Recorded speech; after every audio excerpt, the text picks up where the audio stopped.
Bonjour à tous, un nouvel épisode de Masterclass avec Léo.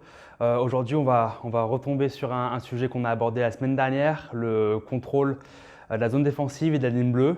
Aujourd'hui, j'ai un invité un peu spécial, un compatriote, une personne avec qui je passe beaucoup de temps en ce moment. Je pense à Cristobal Huet, qui lui aujourd'hui va parler du rôle des gardiens lors des relances, une fois qu'ils ont le palais entre la canne. Et comment il gère ça. Donc je vais laisser Christo prendre le contrôle aujourd'hui et pour le prochain épisode, logiquement ça devrait être moi. Merci Léo. Alors comme tu l'as dit aujourd'hui, on va voir les séquences où le gardien relance le puck. On a plusieurs catégories. On a le gardien qui va arrêter le puck pour permettre à son défenseur de faire lance. On a le gardien donc, qui va faire une relance du côté fort, côté strong side. On va appeler ça up. Désolé pour les termes anglophones, mais c'est ce qu'on utilise ici. Ou le côté weak side, côté faible. On va appeler ça over. Ou alors un jeu avec beaucoup de pression. Le gardien va faire un rim, une relance assez forte le long du plexiglas pour permettre de se dégager d'une pression forte. On va voir toutes ces séquences maintenant. Première séquence, on va voir ici Bolsi. On a deux joueurs de Berne qui sont assez proches de nos défenseurs. Mais Grossman a un petit peu d'avance sur son joueur. Donc Bolsi va prendre la décision de laisser le défenseur faire lui-même le jeu, ce qui est toujours une bonne décision, et de pouvoir se relancer ici vers l'attaque. Deuxième séquence, on va voir Lugano ici qui va dumper le puck au fond. On a seulement un joueur de Lugano. On voit très clairement qu'on a 4 joueurs du côté fort. Là, on va voir Toby qui va faire un jeu assez simple pour notre défenseur avec notre support et tous nos attaquants qui sont de ce côté-là. Alors, on a une nouvelle séquence ici contre Ambry. Ambry qui dégage le puck. Là, on a une situation un peu plus claire, mais quand même, on a deux attaquants d'Ambry. On va voir ici Bolsi qui prend l'information et surtout Justin Kruger qui va aller se mettre à disposition pour que le gardien ait le choix de faire la passe de côté. Donc là, Bolsi va choisir le côté faible, on va dire ça, de l'autre côté, ce qui va permettre encore une fois une bonne relance pour commencer à attaquer.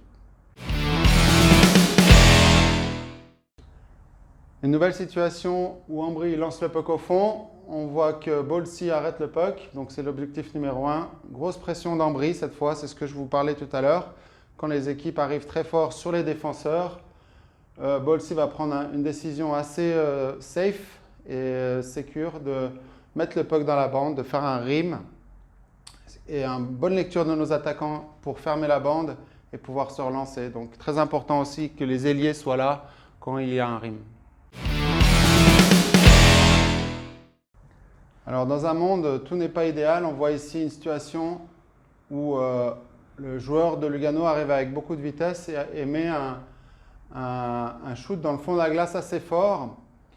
On voit que Bolsi ici essaye d'arrêter le puck, il n'y arrive pas, mais il aide quand même à ralentir le puck, ce qui va permettre à Marc Barberio ici de pouvoir prendre le contrôle sans que le puck ait trop de vitesse. On voit qu'il y a un joueur de Lugano qui lui aurait mis beaucoup de pression. Et là, la même chose, on est capable de repartir. Tout n'est pas parfait, mais des fois, juste de ralentir le puck, ça permet une bonne sortie de zone.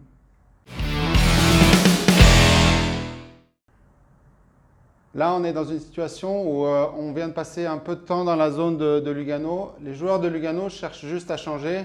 On a une mauvaise exécution. On va voir les joueurs de Lugano qui commencent à changer. Toby prend la décision de faire un jeu très rapide vers le haut. On voit là-bas qu'on a vraiment clairement un surnombre. Malheureusement, la situation, on va le voir, va être hors jeu. Mais l'intention, c'était de continuer à remettre la pression sur les joueurs pour éviter qu'ils changent. Un autre exemple de changement, on va voir ici les joueurs de Lugano qui sortent de leur zone et qui vont aller vite changer. Il reste 1 minute dans la période.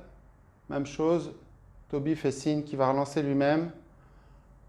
Rien ne se passe clairement, mais nous on a pu changer, puis nos attaquants vont pouvoir mettre la pression dans leur zone encore une fois. Là on a une situation où nous sommes en power play.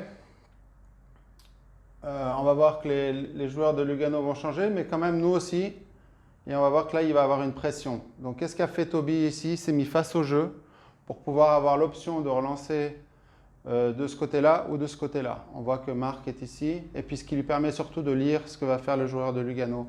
Donc, même en power play, l'importance de la relance pour pouvoir repartir les 5 joueurs et construire une attaque de power play. Encore une fois, en power play, on va voir ici qu'il y a une course entre ces 3 joueurs. Christophe Berchi, je pense qu'il est en fin de changement de son power play. Bolsi va prendre la décision d'aller dans le coin. Le rebond est un peu capricieux ici. On va voir Christophe qui va indiquer de jouer de l'autre côté.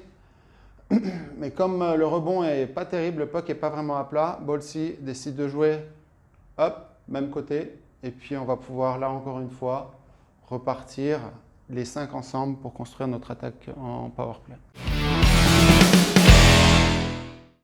Alors ici, on va voir l'importance du gardien, surtout avec Craig qui insiste beaucoup pour que nos gardiens aillent jouer le puck. On voit ici que Zwerger aurait été le premier sur le puck.